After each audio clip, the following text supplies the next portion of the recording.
Liberty Nation with Tim Donner. And we have now reached the impeachment-free zone of Liberty Nation Radio. It's when we welcome in our regular contributor, constitutional lawyer, and, of course, LibertyNation.com legal affairs editor, Scott Cosenza. Hello, Scott. Hello, Tim. Thank you. New York regulators have issued a surprising ban on charging renters brokers' fees. Now, this is a bit complicated, so simplify it for us. It's a really surprising story, Tim. Consequential for an entire segment of an important industry in New York. For people who don't know, New York City real estate operates a bit differently than I think anywhere else in the country for a lot of the apartments. And what happens is the apartment owners themselves don't often seek or allow tenants to deal with them directly. And what happens instead is the people who want an apartment go to an independent broker, much like if you wanted to buy a house, you would go to a real estate agent. You wouldn't necessarily go to a homeowner to try to buy a house directly from them. And that's how these apartment listings are done. The brokers sort of pre-qualify the applicants, and they take typically 1 month's rent as their fee for doing this, then placing that applicant with the property. Well, Tim, in June of last year, the state passed some laws that basically changed the regulations that strengthened existing rent controls. But they didn't authorize the elimination of that service. But, Tim, the New York Department of State, the rule makers, so we've got the lawmakers and the rule makers, right? One of the things we've talked about on the show a bunch of times is how Donald Trump is remaking the United States of America because of what he's done with the Code of Federal Regulations and the executive's ability to craft that or to eliminate those regulations. Well, there's similar exec regulations like that at the state level, and that's what we have here. New York's Department of State, a state-level rulemaking body, has taken those June of 2019 passed laws and said, well, here's what we're reading into that law. Here's what we've decided that law means. It means that you cannot be a real estate broker for rental property in New York because that fee is disallowed. So how are they going to get paid? Well, you've just eliminated the whole marketplace. It's quite shocking.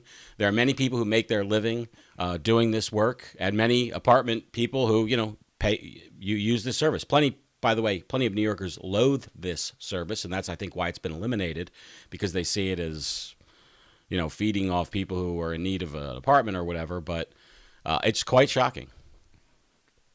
Now, if you, dear listener, thought that we were done with the saga of Donald Trump and Stormy Daniels, you would be mistaken, because Stormy has lobbied the Ninth Circuit to revive her suit against the President of the United States. Tim, there's been multiple suits, so we have to keep track of what suit this is. This is the libel suit that she filed against the President of the United States when he claimed she had said that she was assaulted, or threatened rather, in a parking lot about keeping quiet about a liaison with the president. The president tweeted and said it was a total con job and fake news. She sued him for libel, which is the claim that he said that she was a liar when she wasn't, basically, right? Mm-hmm. And his defense is this is a hyperbolic statement. It wasn't, it was a tweet, and it was the typical, like, oh, they're all crooked or something like that somebody might say about somebody. It's not like a formalized statement of her dishonesty. Nothing Donald Trump ever says is formalized. Well, yes. But in terms of the meaning of libel and slander, the reason why I bring this case to the table is not just because they're famous people who are in it, but because I think it has implications for the First Amendment. If you can't say, oh, they're a bunch of con men or something like that, without that being free speech, well, watch out. And the people who will be most affected by that negatively will not be the President of the United States. It will be some kid in college who's tweeting, or posting on Facebook. We are treading such new ground in all this. I mean, I was thinking the other day when the president called Bernie Sanders a communist, which is, used to be something that would immediately begin violence. I was just thinking that, well, I wonder, suppose Bernie said, I'm not a communist, I'm a socialist. In fact, I'm a democratic socialist, so I'll sue the president for libeling me by calling me a communist. Isn't that really along the same lines? I think that's a little bit further down the road, but yeah, it's the idea that the courts should be deciding these things is ridiculous. And to the extent that Ms. Daniel suffered injury, I think would be a tough one to prove. She seems to have turned, much like Donald Trump, she seems to be a person for whom there seems to be no such thing as bad publicity. Indeed, no such thing as bad publicity, only publicity. Yeah. Donald Trump made it to the White House on that, after all, Scott.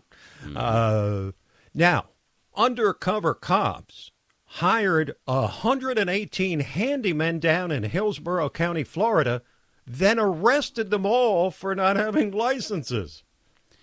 Hillsborough County Sheriff Chad Chronister, Tim, is the law enforcement elected official who thought that the best use of the confiscated funds of the county residents taken from them against their will in terms of tax money, where would that best be used in a law enforcement capacity within the county, Tim? Well, to arrest a bunch of people who are trying to make their way in the world by fixing light bulbs and installing this and that for the various homeowners. It's a shocking story.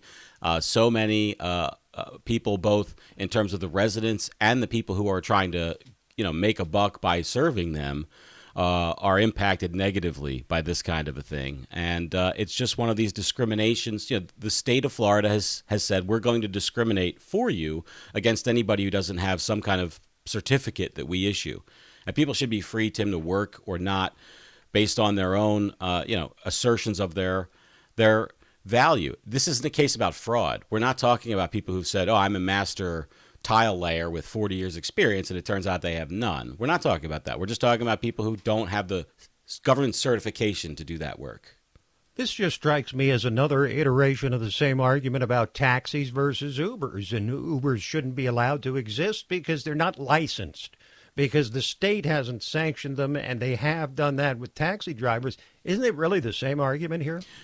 It's totally the same argument. It has to do with this government permission concept and Right. Also sort of rent seeking, where if you are a master plumber, there's a million things that a person with very little plumbing experience could do at a reduced rate that it would make sense for them to do. It's sort of like if you think about having a doctor apply a Band-Aid. That's not the best use of a doctor's time. But it's illegal for somebody else to say, come and get your Band-Aids applied here as a medical professional. You can't do that. Same thing for the plumbing. Now, a shocking revelation that nobody could possibly believe, Scott. A speeding ticket racket revealed as a government and insurance scam.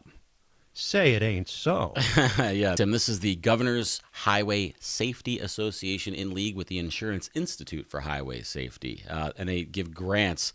They're offering hundreds of thousands of dollars for each speed management pilot project, which is basically a way to give you more tickets. Oh, I love the language. Yeah. Speed management pilot project. Was Yes. that it?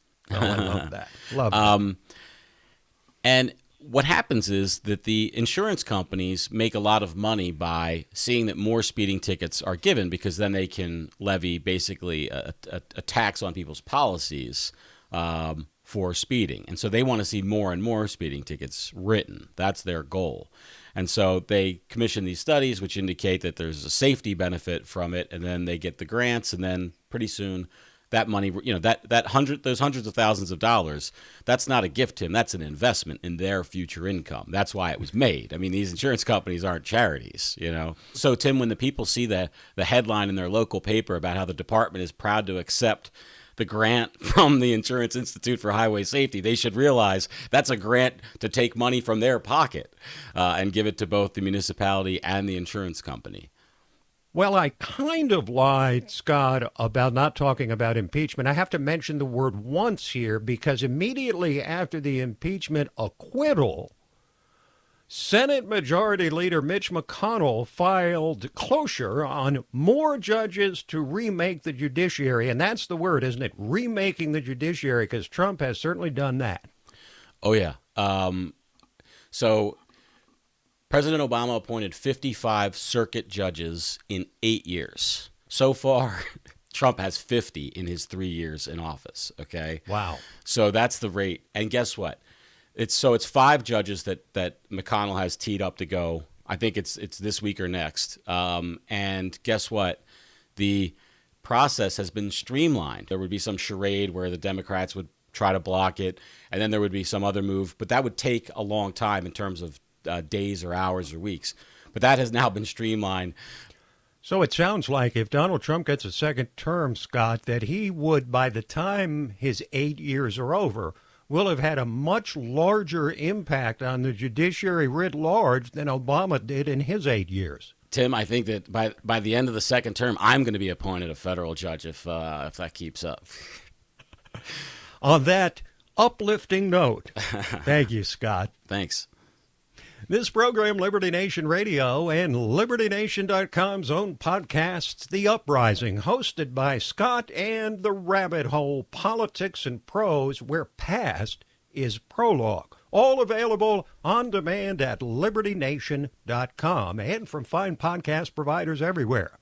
So that is it for this week, but we will be back at you next week, same time, same station. Till then, this is Tim Donner saying, stand up for liberty, and we'll see you next time on Liberty Nation Radio.